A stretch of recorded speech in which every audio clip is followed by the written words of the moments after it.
आज तो मेरी खे नहीं। प्रभु रुक जाओ, अभी के अभी। मैं तुम्हें छोड़ने वाली नहीं हूँ। माता सुनिए तो सही, मैंने कुछ गलत नहीं किया। गलत नहीं किया? मंदिर के नियम तोड़कर बाहर जाना।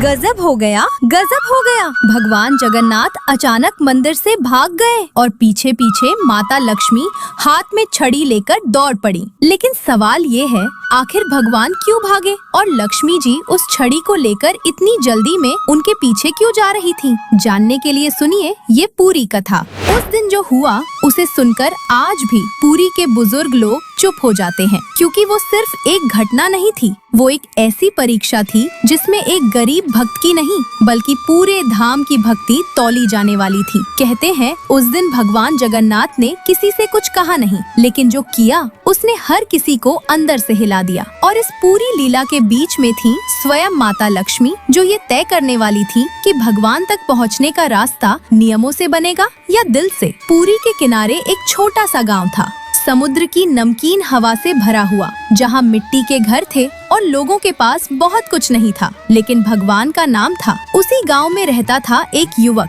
नाम था माधव। लोग उसे थोड़ा अलग मानते थे, क्योंकि वो बाकी लोगों की तरह दुनियादारी में तेज नहीं था। वो सीधा था, थोड़ा भोला भी, और सबसे बड़ी बात, वो हर बात में भगवान को शामिल कर देता था। कोई उससे पूछता कि आज खाना कैसे मिलेगा, तो वो हंसकर कहता जगन्नाथ देख लेंगे। कोई कहता काम नहीं मिला, तो वो कहता प्रभु की मर्जी है। लोग हंसते भी थे, चिढ़ाते भी थे, लेकिन माधव को फर्क नहीं पड़ता था। उसका जीवन आसान नहीं था। उसके पिता का देहांत बचपन में ही हो गया था और माँ बीमार रहती थी। घर में कमाने वाला कोई नहीं था, तो माधव कभी लकड़ी काटता, कभी मछुआरों के साथ जाता, कभी मंदिर के बाहर छोटे मोटे काम कर लेता। जो मिलता उसी से दिन कटता। कई बार तो ऐसा होता कि घर में खाने को कुछ नहीं होता, लेकिन फिर भी वो हर रात सोने से पहले भगवान का नाम लेकर मुस्कुरा देता। उसकी माँ कई बार कहती बेटा भगवान से मांग लिया कर कुछ, तो वो धीरे से कहता माँ जो बिना मांगे दे दे वही तो सच्चा भगवान है। माधव का एक नियम था, हर महीने एक बार वो पैदल चलकर जगन्नाथ मंदिर पुरी जाता था। चाहे बारिश हो,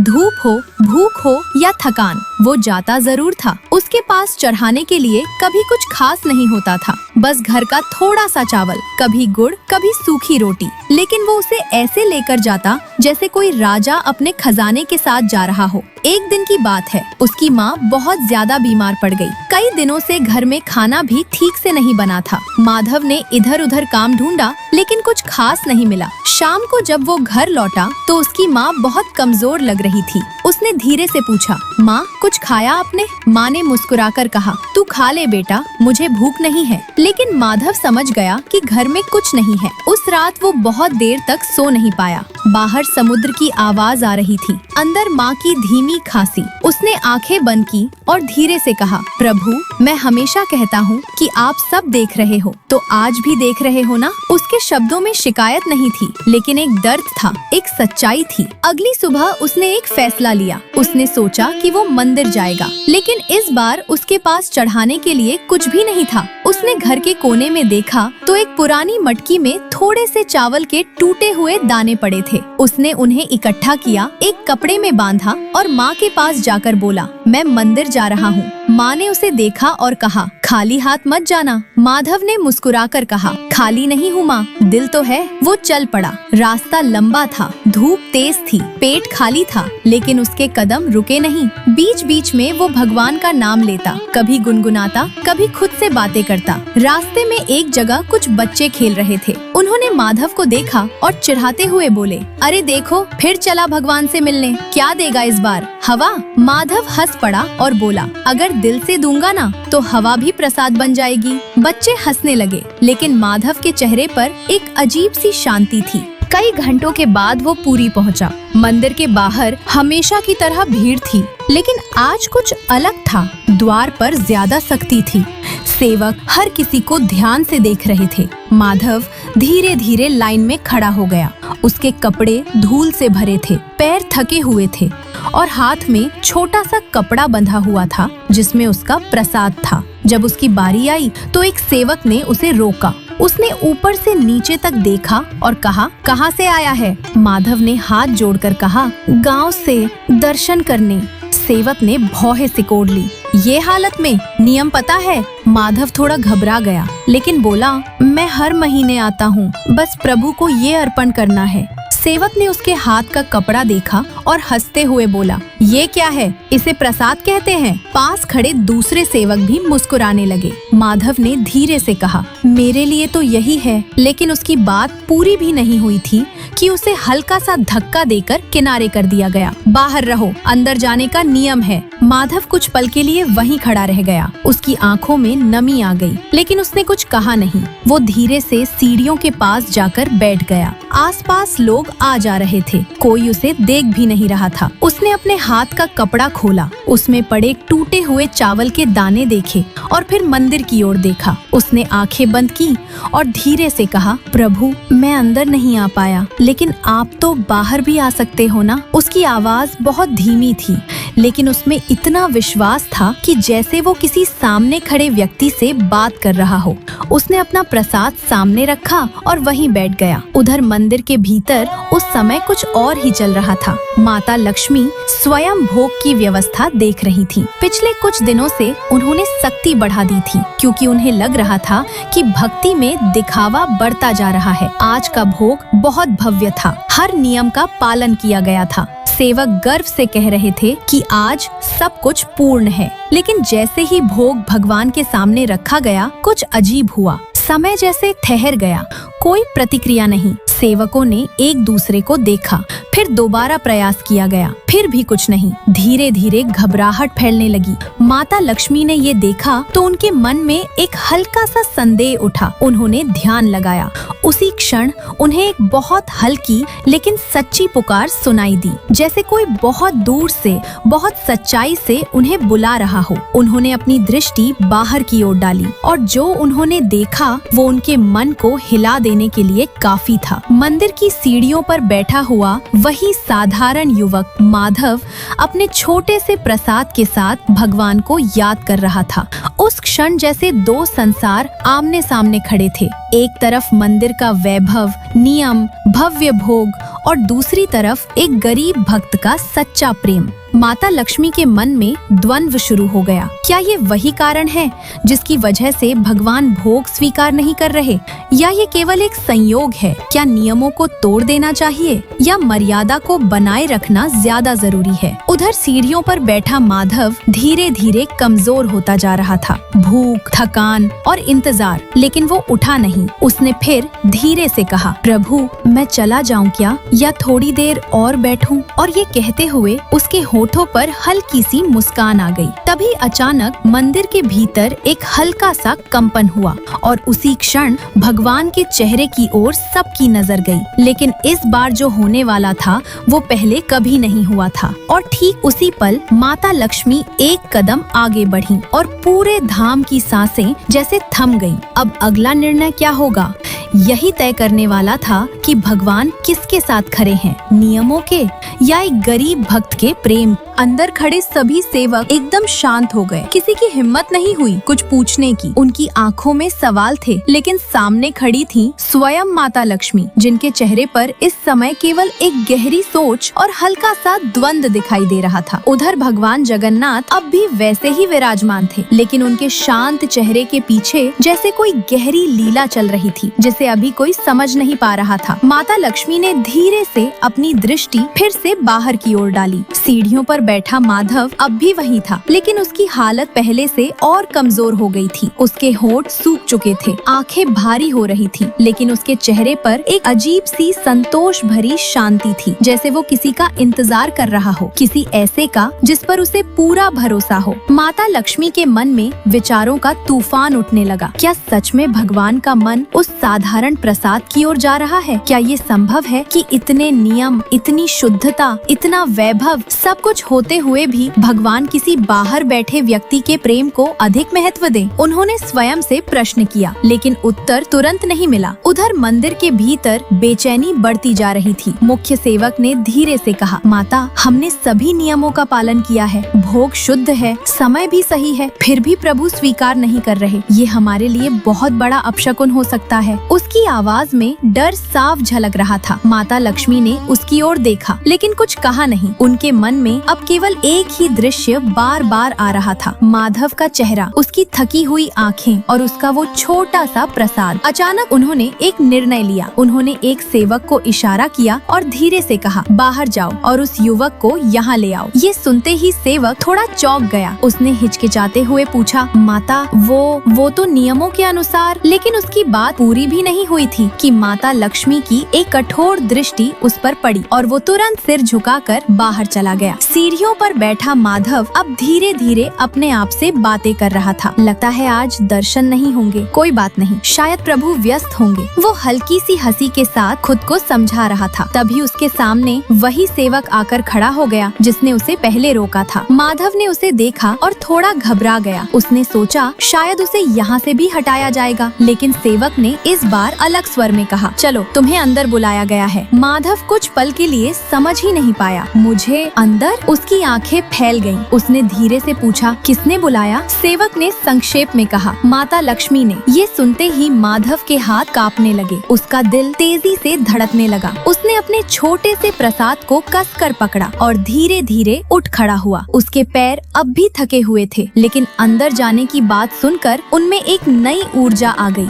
जैसे ही वो मंदिर के भीतर प्रवेश करने लगा, आसपास खड़े लोगों की नजरें उस पर टिक गईं। कुछ लोग हैरान थे, कुछ को विश्वास नहीं हो रहा था और कुछ के चेहरे पर हल्की सी नाराजगी थी। ये कैसे अंदर जा सकता है? इसके कपड़े देखो, नियमों का क्या हुआ? ऐसी फुसफुसाहटें चारों ओर फैलने लगी। माधव इन सबसे अनजान था। उसकी नजर केवल एक दिशा में थी, जहाँ उसके प्रभु विराजमान थे। माता लक्ष्मी सामने खड़ी थी। उन्होंने माधव को ध्यान से देखा। उसके चेहरे पर थकान थी, लेकिन उसके भीतर का विश्वास साफ दिखाई दे रहा था। उन्होंने शांत स्वर में पूछा, तुम यहाँ क्यों आए हो? माधव ने तुरंत हाथ जोड़ लिए और बोला, प्रभु के दर्शन करने और ये अर्पण करने। उसने अपना छोटा सा कपड़ा आगे बढ़ाया। माता लक्ष्मी ने उस कपड़े को देखा। उसमें कुछ टूटे हुए चावल के दाने थे, जो किसी भी दृष्टि से भव्य भोग के सामने कुछ भी नहीं थे। एक पल के लिए उनके मन में फिर वही द्वंद्व उठा। तुम्हें पता है कि यहाँ के नियम क्या है? उन्होंने पूछा। माधव ने सिर झुका लिया। मुझे नियम नहीं पता माता, मुझे सिर्फ इतना पता है कि मैं उन्हें अपना मानता हूँ, इसलिए जो मेरे पास है वही लेकर आया हूँ। उसकी आवाज में कोई दिखावा नहीं था, कोई तर्क नहीं था, सिर्फ सच्चाई थी। मंदिर के भीतर खड़े सेवक अब बेचैन हो रहे थे। उन्हें ये सब ठीक नहीं लग रहा था। उनमें से एक ने धीरे से कहा, माता अगर आज नियम टूटे तो आगे से कोई भी कुछ भी लेकर आ जाएगा। ये सुनकर माधव घबरा गया।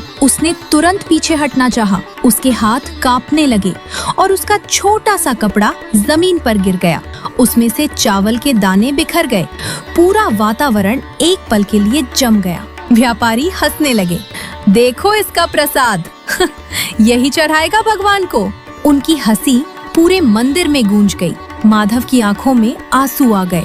वो झुककर अपने दाने समेटने लगा, लेकिन उसके हाथ इतने कांप रहे थे कि दाने ठीक से उठ नहीं पा रहे थे।